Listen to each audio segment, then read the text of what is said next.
వినాయక చవితి మండపాలకి నిరంతరం గస్తీ నిర్వహిస్తామని జలదంకి పోలీస్ స్టేషన్ ఎస్ఐ లతీపున్నీసా ఆదివారం పేర్కొన్నారు. జలదంకి పోలీస్ స్టేషన్ ఎస్ఐ లతీపున్నీసా మాట్లాడుతూ, మీ భద్రత మా బాధ్యత. పోలీసు వారి విజ్ఞప్తి, మండలంలోని ప్రజలకు వినాయక చవితి ఉత్సవాలు శాంతి భద్రత సామరస్యంతో జరుపుకోవాలని ముందుగా శుభాకాంక్షలు తెలియజేశారు.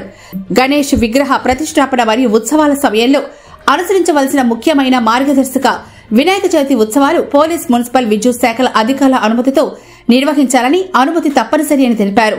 ఏవైనా గణేష్ మండపాన్ని బహిరంగ ప్రదేశాల్లో ఏర్పాటు చేయాలంటే పోలీస్ నుంచి అనుమతి తప్పనిసరి అని, ఆన్లైన్లో ganeshutsav.net ద్వారా అప్లై చేయాలని, మండప స్థాపన రహదారిపైన ట్రాఫిక్ ఆటంకం కలిగించేలా ఉండరాదని, ఒకవైపు మాత్రమే ఏర్పాటు చేయాలని, గణేష్ విగ్రహాలను పర్యావరణ హితం దృష్టిలో ఉంచుకొని మాత్రమే పెట్టాలని తెలిపారు.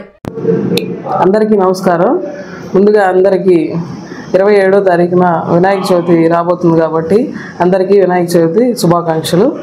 ఈ వినాయక చవితికి విలేజెస్లో మండపాలు ఏర్పాటు చేసుకునే వాళ్ళు ముందుగా ఈ సంవత్సరం సింగిల్ విండో విధానం ద్వారా ప్రతి ఒక్కరు ఆన్లైన్లో ganeshutsav.net అనే వెబ్సైట్లో లాగిన్ అయ్యి మీ మొబైల్ నెంబర్ ద్వారా తర్వాత ఓటీపీ వస్తుంది.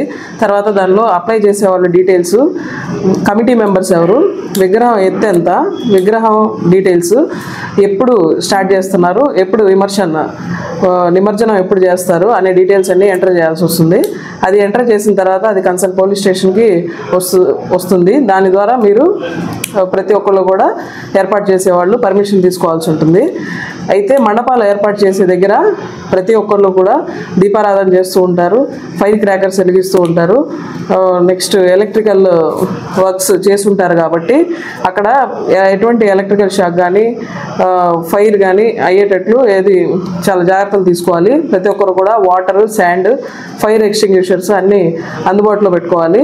డీజేలకి ఎటువంటి అనుమతులు లేవు.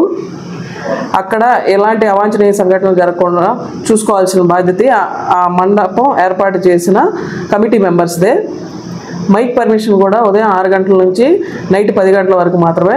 అందరూ ఈ పండుగని ఆనందంగా, సంతోషంగా జరుపుకోవాలని కోరుకుంటున్నాను. అందరికీ వినాయక చవితి శుభాకాంక్షలు. నమస్తే.